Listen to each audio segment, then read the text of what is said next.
Catherine Publishing presents the special coverage of the International Kinesiology Conference 2015 at Banff, Alberta, Canada, September 23rd to the 27th. And this is a part of that conference. Dr. William Tiller, Professor Emeritus, Stanford University, The Power of Human Intention Plus Some of its Many Applications.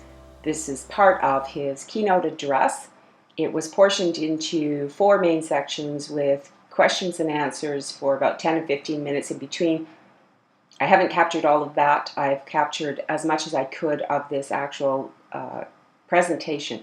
The experimental proof of subtle energies activated by a human's intention. Experimentally proving that a human's intention embedded in an IHD, intention host device, can, at least metastably, significantly change the properties of materials, inorganic and organic, in vitro and in vivo. Experimentally proving the human ability to broadcast a specific intention via an intention host device anywhere in the world by use of such a person's name, postal address, and experimentally proving the human ability to significantly increase human consciousness in the world via the use of a specific IHD, intention host device. Dr. Tiller spoke at length about the importance of intention and our conscious creation. This was an excellent presentation. You can go to his website for all his information, his papers, his books. I've featured several of the book covers here for your information so you know what's possible. I've also spoken to Dr. Tiller previously on Let's Get Real Chatting with Catherine, and the link is on lgrcc.com, the current list show pages. On the YouTube channel, you can share it with your friends. Don't forget to subscribe to this video channel, this YouTube channel, as well as use your social media to get the word out, because raising our consciousness is a collective oneness endeavor. And if we want a better world, I think raising our consciousness is a big part of it. We'll have a better understanding of our world and how it works.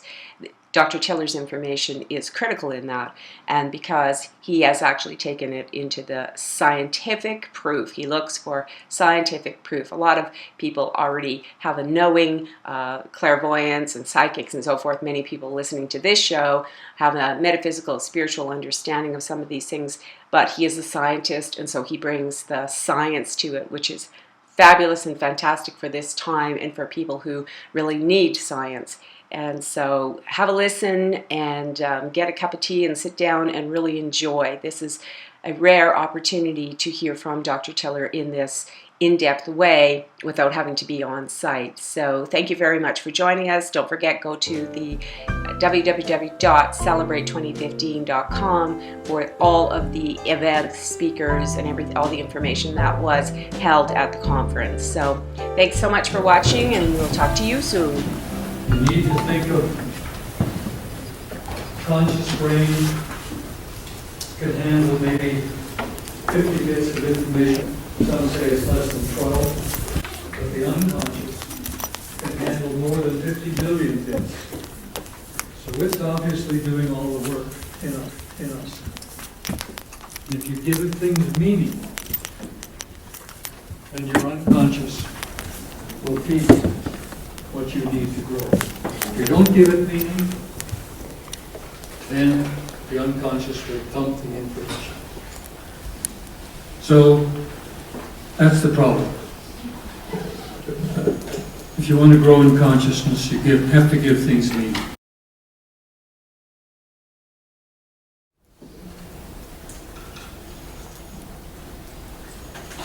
I want to be able to see that. Okay, all right. This basically, many things for me are a working hypothesis. I haven't proven it. I tried to prove it in my experiments. As we go forward, many things have been proven. Okay? This is the way I see us as human beings. In essence, This inner part is what I think constitutes the soul. This outer layer is electric in nature. It's the electric atom molecule aspect of your biobody suit. You put it on when you want to grow into this domain, and you shuck it off when it's time to move to higher levels of reality. We are at the transition between this. This is all subliminal stuff, slower than the velocity of light. We're about to enter this inner part of the biobody suit. That's a working hypothesis, which in this century will be fulfilled and completed by the end of the next century. And that's where things will be superluminal. Okay? And we see this growing in some of the autistic children that we're working with, and eventually it will develop in all of us. And you're going to have a challenging time when you're seeing what you're used to seeing as subliminal stuff in our world, and superluminal stuff will be starting to appear in another aspect of reality that is starting to be utilized in you. That's going to be a big problem for medical people. With the general public asking questions about things that they don't presently know anything about. So see things going. On the right side here, from the theocratic paradigm, 500 years ago, and this built a fairly good ladder.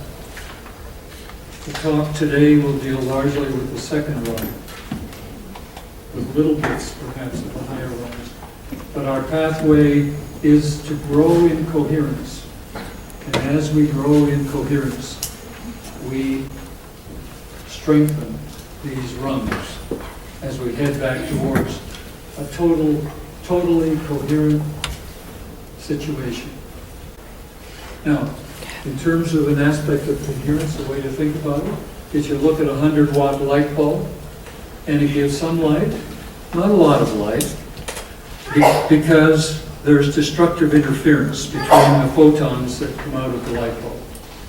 But if you can manage it or arrange it so that each photon rides on the back of the next photon with the same number, then the energy density coming out of that light bulb that used to be 100 watts is maybe 10 to 100 times the surface of our sun. Of course, it would destroy the light bulb. But we're already doing that with the laser, that's where coherence can be manifest and you can understand what it's doing. We begin to see it in our cars, and we'll see it in other things.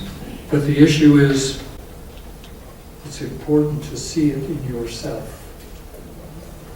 You have the capability, but it takes inner work. And you have to do the inner work. I mean, that's what we're here for. And anyway, that's an aspect of coherence. It's important. So, that reveals a subtle energy in action. You're used to electromagnetism. I think nature is full of many, many, many energies.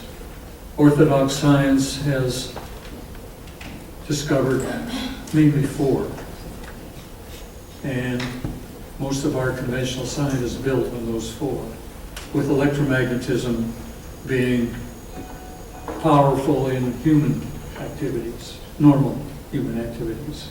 It isn't that there aren't clairvoyants and clairaudient people, etc., but by and large, most of us, we don't have those, we haven't developed those gifts. But they're latent in all of us. That's a working hypothesis. So let's go forward. Here on the right hand, okay, let me see if I may get this working. I did this experiment back in the 1970s, and I was still at Stanford at the time. I had done a lot of work with what's called Kirlian photography for about a decade, and I found it was too robust an effect on the human being. I wanted to manifest experimental data of other energies in humans. And so I built a device which was more sensitive and not as robust, so that it reveals something like that. So basically, it's sort of like a sandwich in shape, 6 inches by 6 inches kind of thing. And the bread in the sandwich is particular kinds of glass that are just a dielectric purpose. And there's a gas in here. Some are very good for gas discharge, and some are not. So we explored those kinds of things. And everything is sealed around the edges. Okay? And we had in the system, we had a pulse counter because we were operating in a range of micro avalanches, gas discharge with little pulses. I'm not giving you the full deal. It's all available in the papers that I've written and on my website. And basically we can reveal these discharges and see how long it takes to go from one side to the other. Okay, let me go to the next one.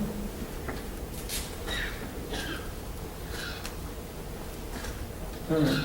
The main idea was to have the system poised, okay, set up. You know that you have a voltage where it will start breaking down and you get micro avalanches going across. So you back off from that maybe 10 volts.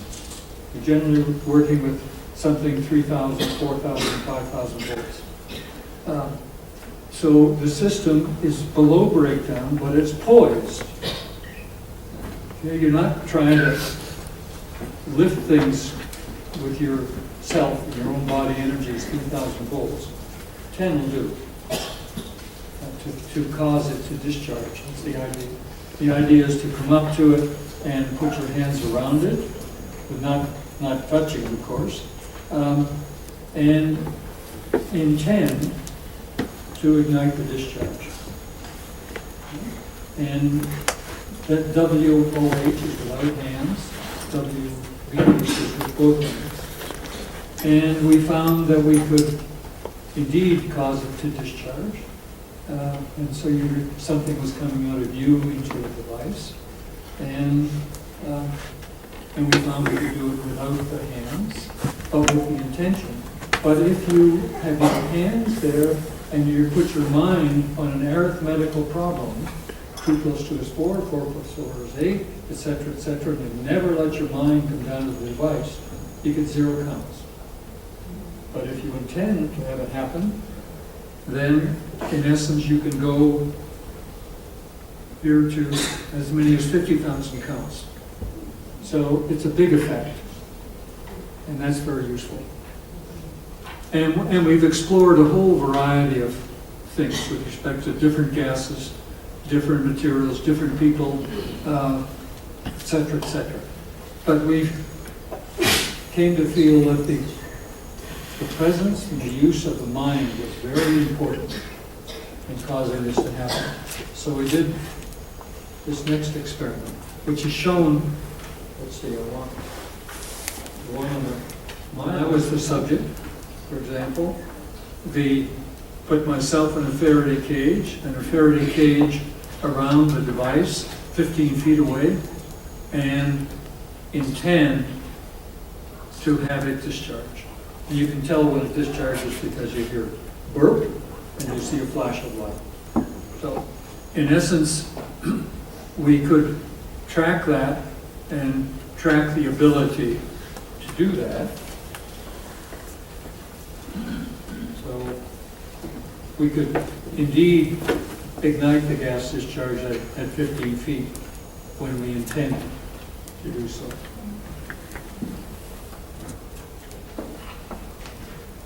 You can't, maybe, unfortunately, I can see it, and maybe you can too.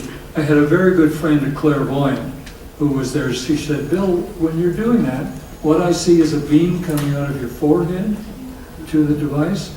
I see a beam coming out of your throat to the device. And I see something oozing out of your stomach that gets sucked into the device. And when it's sucked in, things go burp, burp, burp, burp.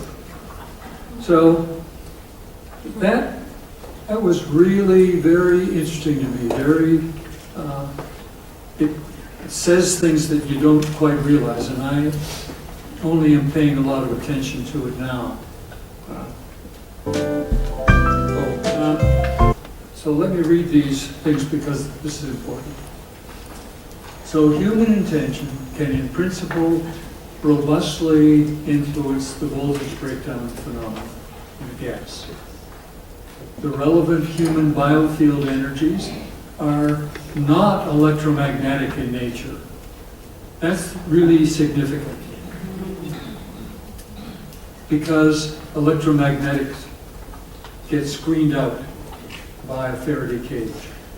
Those Faraday cages, it went through 2 Faraday cages. And of course we've done a lot of work in the subsequent years and know that it is not electromagnetic. So as observed by this clairvoyant, there are, at least in this experiment, there are 3 key state energies are involved in this phenomenon that are clearly related to 3 of our chakras.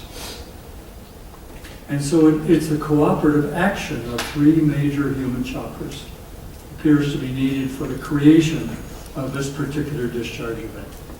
That's what this whole series of experiments were designed to illustrate.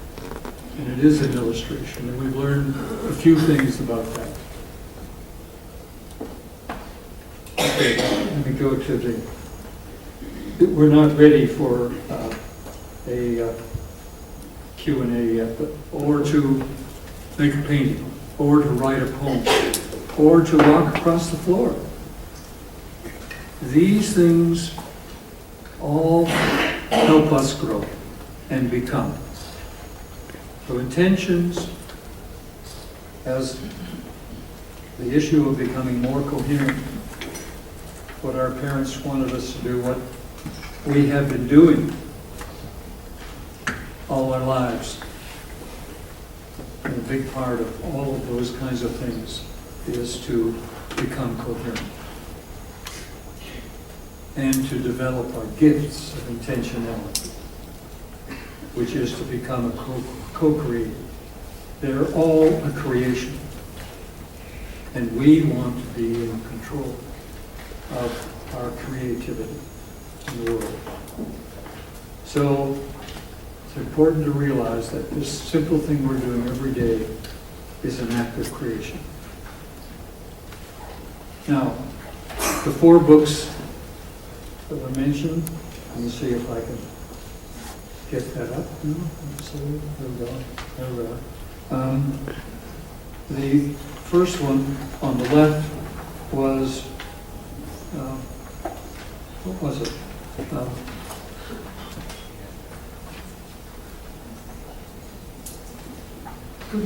The senior moment. Anyway, the first one is here. The second one is here. The second one was Conscious Acts of Creation. The third one was Some Science Adventures with Real Magic. And the most recent one is Psychoenergetic Science. A second Copernican type in the rest of your life. And probably in the next lifetime. If you want to come back in the next century. It's up to you.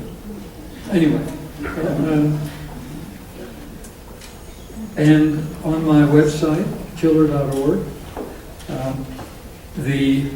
there are books, DVDs, there's UEDs. These are unimprinted electrical devices.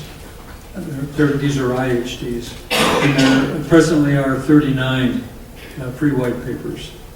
And there is a e-magazine that was started a couple of years ago called Science and Spirit. It's online. So let's go to the next one. And after the next one, there'll be a break for Q&A. It's here.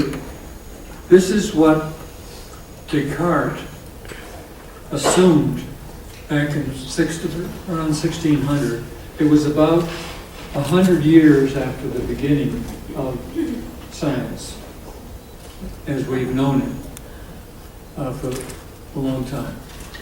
Okay, he made the assumption, because it was this was a century later than the transition from theocracy.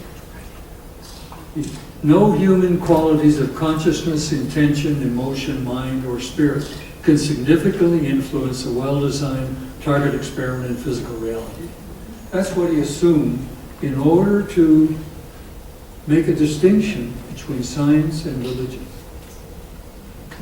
And it took another century for that to really take hold. Okay? But the carryover has never been tested up until this period. And it's unconsciously held by orthodox science and orthodox medicine, which is unfortunate. And so the series of experiments, I did finally have someone willing to donate sufficient money to do some serious experiments. And I decided to use that money to, for the first time, test this assumption. These are not his words exactly, but I've paraphrased it. So, did you test the Descartes experiment?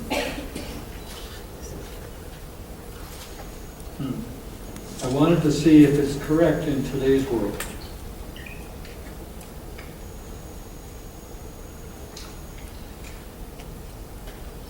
Well, I used a device that was available, and in order to hold an intention. Okay.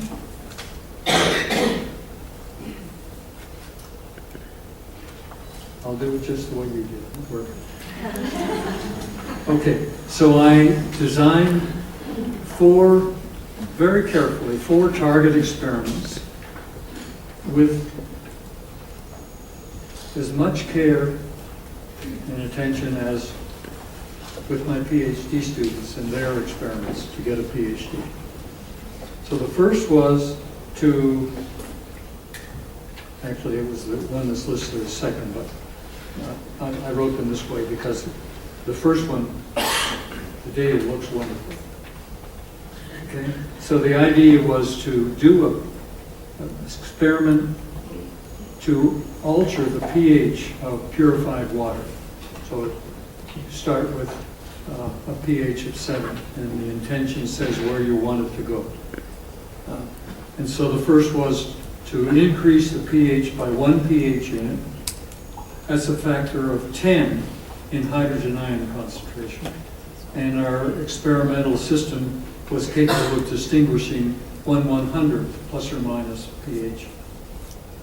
Okay, so that was the data, and there were no chemical additions added. That's really important, because we know we can change the pH by adding a whole variety of chemicals. Second experiment was using the same water, same kind of water, not the same water, but the same kind of water, to decrease the pH by 1 pH unit. So really, for the two of them together is a factor of 100 in hydrogen and ion concentration. But again, no chemical additions. So they were successful. I'll show you the data in just a minute. Very successful. The third experiment was to take a liver enzyme, alkaline phosphatase, an in vitro experiment, and condition a space to a higher level of reality and insert the ALP into that space for 30 minutes and then measure it again. And we found we indeed could significantly increase the chemical activity with this exposure to the space. So that's important, because for all that's to follow is that when we do these intention host devices, we broadcast them anywhere in the world, and we condition the space that the people are living in, and that changes the people.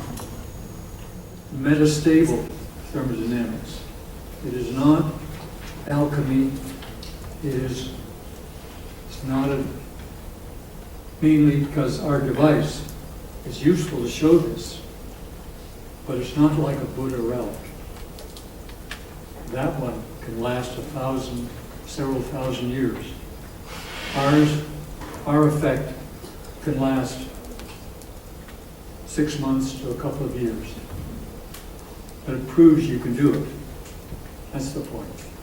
And then the fourth one is the living system, fruit fly larvae. And the idea here was to intend to increase the ATP to ADP ratio in the cells of fruit fly larvae. That is to increase by adding one more phosphorus to the dimer. Okay? And therefore increase the energy storage system that we have.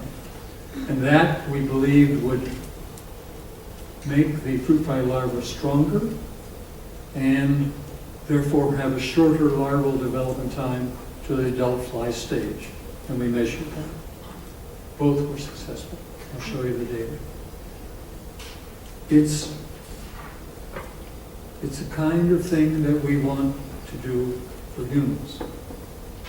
We, with our present life, greatly diminished the strength of our immune system. The point that Charles was making yesterday, you can have bacteria in you, but if your immune system is strong, it's not a problem. So we want to strengthen our human immune system. We haven't broadcasted that yet. We haven't had the funds to do it. So let me go forward. All right. The way we do this is we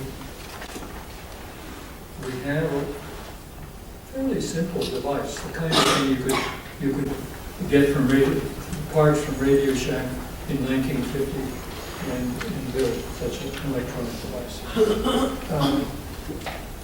We call it an intention host device. And so the way we give it its effective power is, the first experiment was 4 people sit around a table.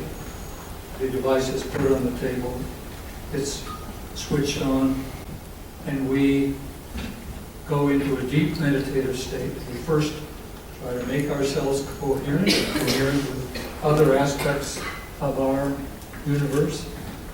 And when all seems coherent, I read what the intention statement is that I've carefully written and thoughtfully. And we hold that for maybe 15 minutes to half an hour, maybe half an hour. And when it feels cooked, we say, I say, so be it, I will do that. And then we come out of meditation. If it doesn't feel that it's got its oomph raised to the level we want, we would do it again. Never had to do it more than 2 times. Now when we do it, we only have to do it once. We found that we can do it with 6 people. We found we can do it with 2 people. We're at the moment seeing if we can just do it with 1, and the 1 being different people who have meditational skills of 30 years to 50 years, so on. So that's been the procedure. And so here, for example, oh, this one, okay.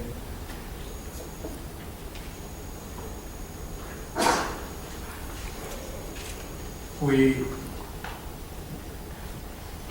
use a Faraday cage, little one, it's about a foot. This is a little more than a foot. And a vial of water, a jar of water, with a pH electrode in it and a temperature probe in it, and gather data, and then storage, and put in a device, unimprinted device basically, versus an imprinted device. The electric output of this device is less than 1/1,000,000th of a watt. So it's not very much, but it can be very effective. So let's go to the next one. Here is the experiment that I was just thrilled with. You start with some pH in the system, and it first goes down to the thermodynamic equilibrium, and then the intention kicks in, and pH starts to rise. And over this length of time, I forget exactly, but probably a week to 2 weeks, the pH, in this case, goes up, this one, exactly +1 pH units. I was thrilled, you can imagine. The pH unit is factor 10. A factor of 10 of hydrogen ion concentration. I want is 10. Yeah, yes. So, oh, I'll go back. I went too far.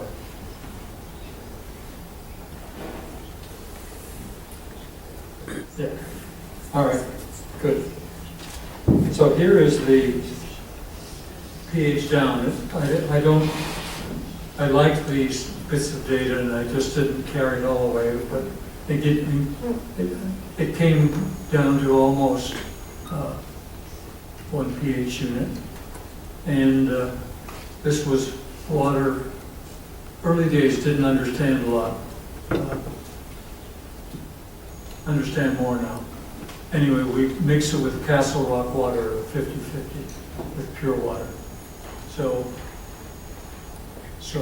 this is where we started. This was the thermodynamic equilibrium range for that, and down and down and down and down and down after 1 to 2 weeks. Okay.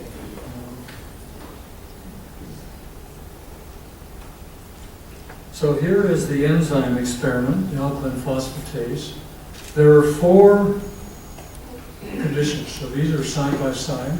We take an empty quartz tube in water. That's the control system. Put it in the Faraday cage to see what the Faraday cage effect is. Then with unimprinted, with no imprinting, but with the device, just the electromagnetics of it. The Faraday cage is to screen out the electromagnetic radiations. And here is the imprinted device. And so we condition the space, the length of time, I forget exactly how long we did this. It's all written up. It's mainly in the second book, Conscious Acts of Creation. And then we put the liver enzyme in, and we have measured its chemical activity before. And so here's the data. We'll just focus on this dilution. So here is the control. These are all side by side. So there's a control in that. And then we put it in the Faraday cage. And the Faraday cage screens out the ambient electromagnetics, which are enough to influence the health state of the fruit fly larva, which is interesting. And then we put this one with its output of 1/1,000,000th of a watt in the frequency microwave range. And here it is. It's down a little bit from the control. And then we look at the one where we've done the imprinting, and that gives this result, the biggest result. And the net effect, of course, is this amount, about 10 to 15% significant change. P-values for that was 1 part in 1,000, so p-value of 0.001. Now, the fruit fly is now a living system, an in vitro system, but in the fruit flies, we have these 4 systems side by side. These little cups are where we put the food they like to eat. And so in this case, we used NAD, nicotine, adenine dinucleotide, as a kind of catalyst for the system. And again, as you follow the control, that in the Faraday cage with the unimprinted device was switched on versus the imprinted device. Maybe it's probably this one gives the biggest effect. So we see that we were able to increase the ATP to ADP ratio by 10 to 15% at p-values of better than 0.001. And it turned out that when you look at the lifetime of the fruit fly larvae, it's been reduced by something like 20 to 25% with this kind of change that's going on. So it's intriguing. It says that you can make these changes, and at least in fruit flies. Of course, you know, smaller systems have a bigger effect than large human systems, where you're doing experiments with horses rather than, then it takes an awful lot more oomph to make a change. But it's a living system nonetheless, and you can influence it. And so that gives us encouragement. So the 4 experiments, again, I'm going back. Let's see, what did she do? She moved.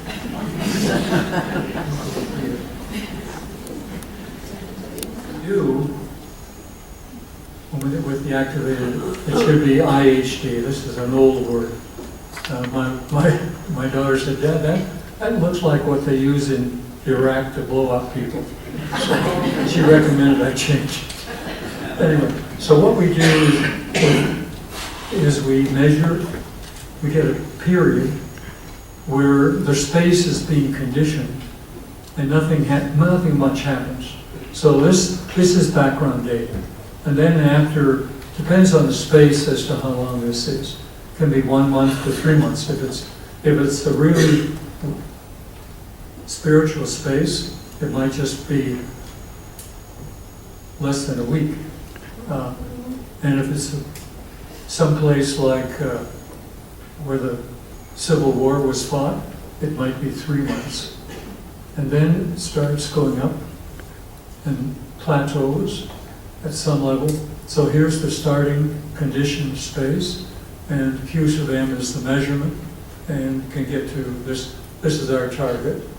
If you stop somewhere in here and let it just decays in about a month. But once it gets up to the plateau, it can stay there as much. We've had long as 2 years before the system relaxes back to the ground state. So, playing it, there's Q sub m with 2 parts. There's Q sub e, the normal electric molecule part of our normal world, plus a coupling agent times Q sub m, which I'm working hypothesis is another level of reality. And it turns out in the mathematics The other level of reality is the reciprocal space. That is, we have space-time in our normal reality. The reciprocal of space is number per unit distance or number per unit time. Those are both frequencies. So it's a frequency domain, but a four-dimensional frequency domain, which is coupled to distance-time. Distance-time at this point is subluminal information. The second layer of the bio-body suit is superluminal. And so the coupler is the one that allows, it's got something I dreamed up. I called it a deltron. Charles introduced me to it yesterday. It allows the subluminal stuff of our normal world to interact with the superluminal stuff of the second layer of the bio-body suit. The electric atom molecule stuff is not us, it is this world. Okay? We're still the soul stuff, and the soul stuff is superluminal, so to most of us it's invisible. Maybe till the end of this century. And so those are the three things. Now this is important because it says when you have the coupler, and all the humans can broadcast the coupler because they have it and they can develop it in their own bodies. And this is where healing comes from, etc. The important thing to gather from this is that you can have two components. One, this one is the conjugate of that. And it's there because they have the coupler. So that if you know this, you can actually calculate that if you knew a lot about this stuff. We don't know a lot about this stuff. But it says, this is where the power comes from to change the properties of materials. There are two parts to the property of material. When you use intention, you can make it go down, you can make it go up. An example, let's say you want to, that you're in the solar cell business, and you've got a really good solar cell. Wonderful, you're having a good business. My working hypothesis is if you do these kinds of experiments, then perhaps you can double the yield of the solar cell system. Because you can activate this part, not just this part. However, because our engineering is not great yet, we re-imprint this part. The alpha effective decays slowly over time because it leaks the energy, the deltrons, and we re-imprint on a sort of, our habit now is on a 3-month cycle, so that you can think of like a bunch of bell jar issues, and so that one overlaps as it's decaying with the next one, etc., so that you can maintain an activity for years and years. But this present device needs to be re-imprinted. Okay. The main conclusion, of course, is that a Descartes assumption in today's world for orthodox science and medicine is very, very wrong.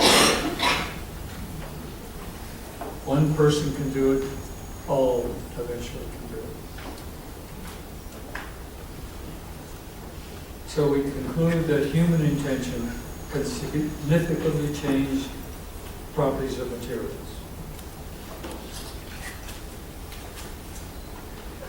And some of those properties are in living systems. So it says it's doable. We publish this stuff in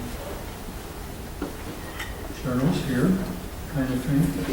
So, okay, let me go Okay, as I said before, it's not magic. It's not alchemy. It's a metastable thermodynamic state. And the thing that's important, you know about that because of the laser system.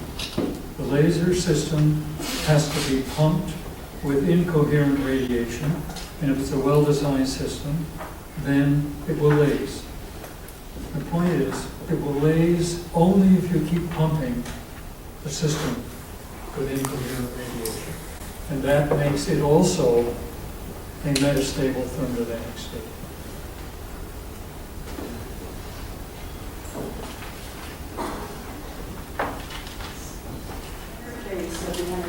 Well, my goal is to empower people to do things and to become more than they presently are.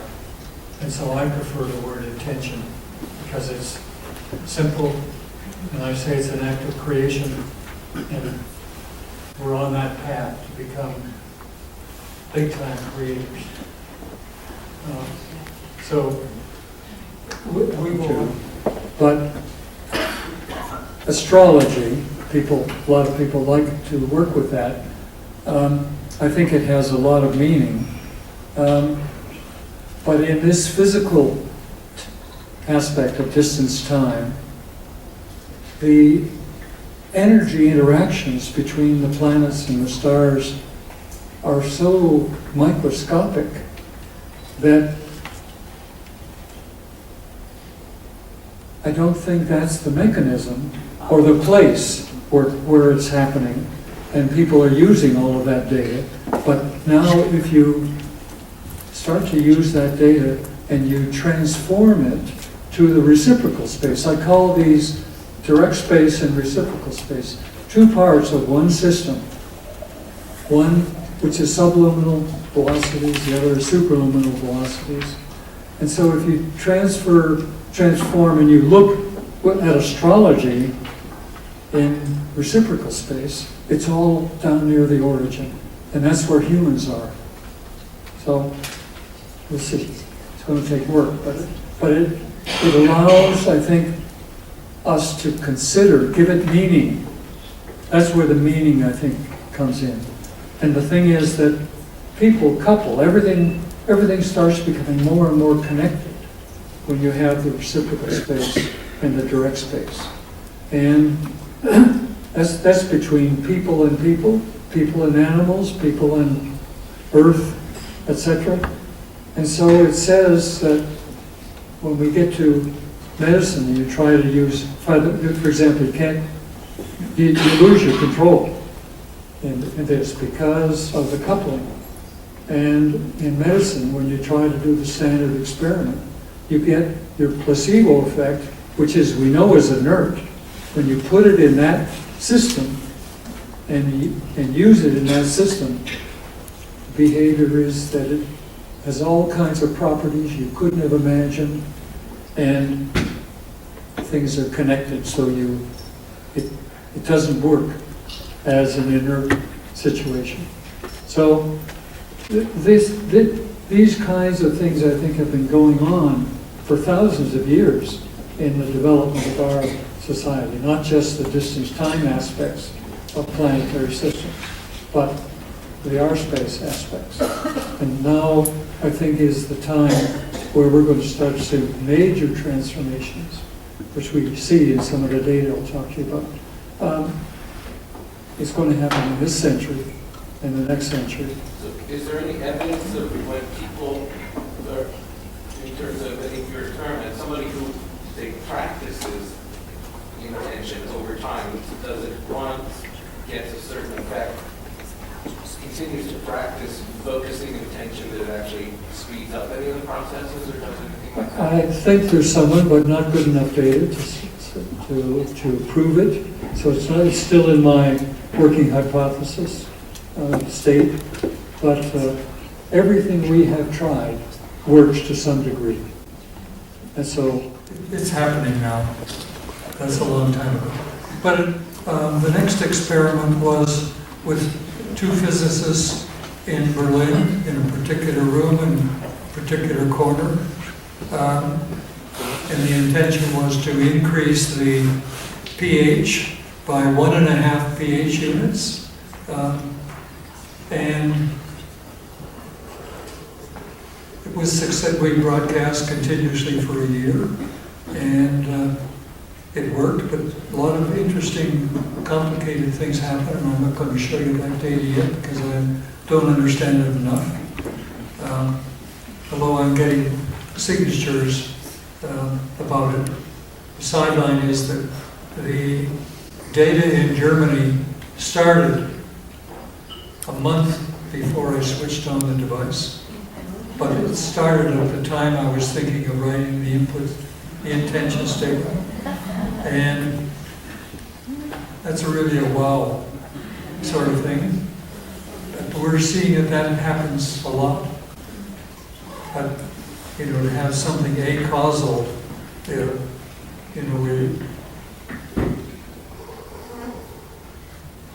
seconds is really interesting for people. A minute is really about a month. Well, so anyway, I'm going past that, but both of those gave me the courage to try to broadcast to a group of autistic children and the parents of the autistic children. It takes 2 different intention statements because their needs are different. Anywhere in the world, and I've never done this before, really. The Cindy Reed was a start, and I'll give you that data. And then the next one beyond the autistic children was to wean people, another program, to wean people away from self-judgment and the judgment of others, to become compassionate for themselves and for others. And that's going on, and that's also successful, as is the autism one. And then that gets us to the next section. So why don't I leave that where we're talking about increasing consciousness in the world. So let me go ahead with this. Carl, will you make that comment that you passed on to me? It should have been in the question and answer of the last segment. Okay. Well, Speak loudly. Okay, 2 things. One is,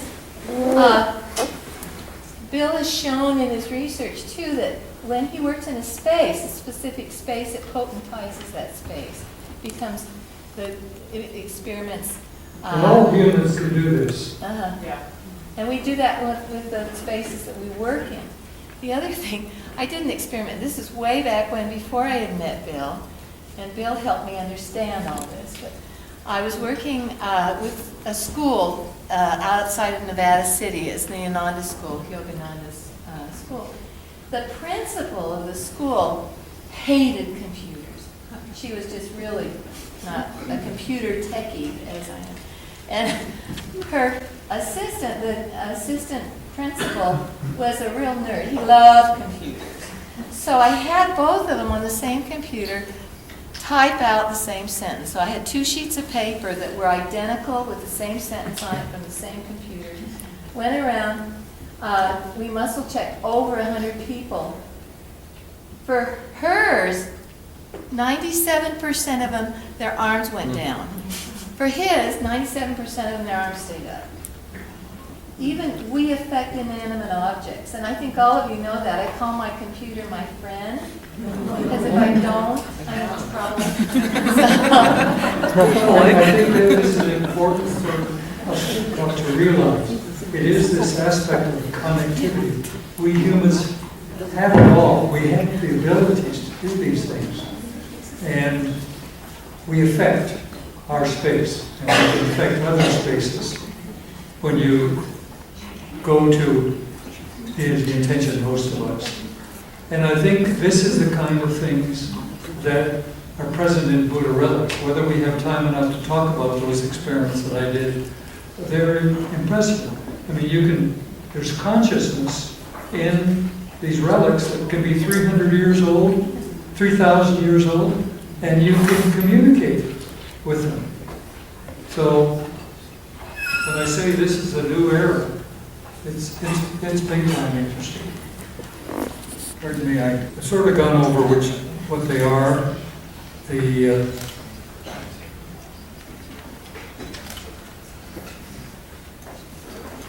In the autistic children, which is next, Susie Miller is what I call a pod master. In the self-compassion one, Gabrielle Hilberg is the pod master. She lives in California. Susie lives in Arizona.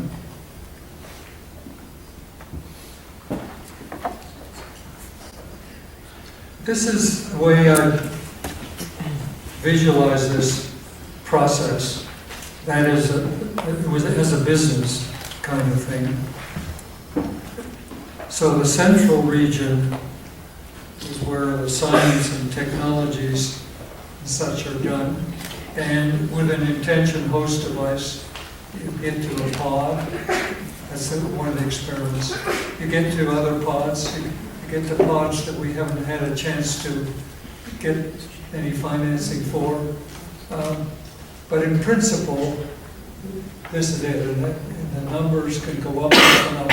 And in particular, I think I would like the issue of dealing with strengthening the human immune system and dealing with PTSD, etc. And now that with Section 4, where we're dealing with consciousness in the world and dealing with millions of people, I think we can broadcast to a hospital anywhere in the world and deal with preemie wards or other special things, I think. We can, in principle, deal with cities. Small ones, maybe 100,000 or a couple of 100,000, to bigger ones to deal with crime aspects, to deal with hospital aspects. I think he can deal with schools. I think he can deal with prisons. So lots of human things can be done, and we can learn more and become more as we try to do this. And you folks, you're all practitioners, so you can do these things in your practice. So all right, next is, this is Cindy Reed's aspect from her thesis. So basically, she was broadcasting from Missouri.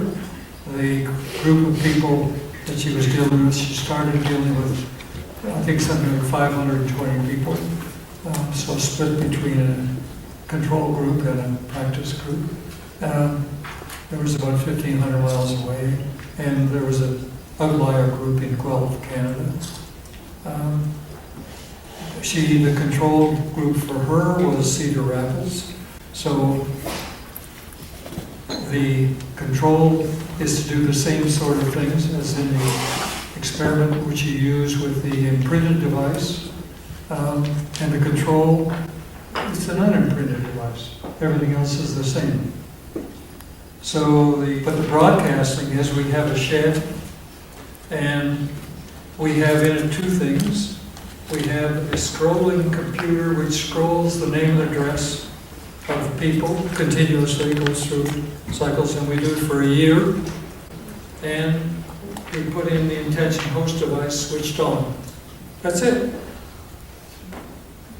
So the easy thing appears to be when I have the name and address, postal address. Okay? It's more complicated when we're dealing with no name and no address. That comes in the next segment. I'm learning a lot.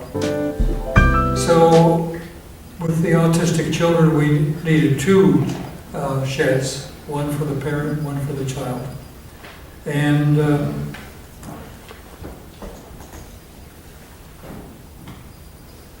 this is the way I suspect it's operating.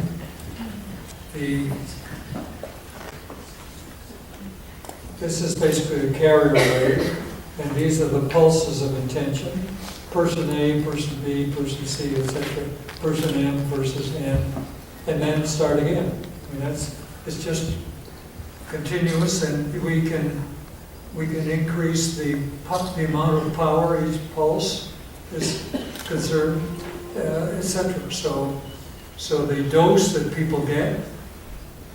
So we've got this pulse dose per hour per child is VHD, height and the width, and the total dose is 365 days times 24 hours times HD. So that can be done. That's what we do.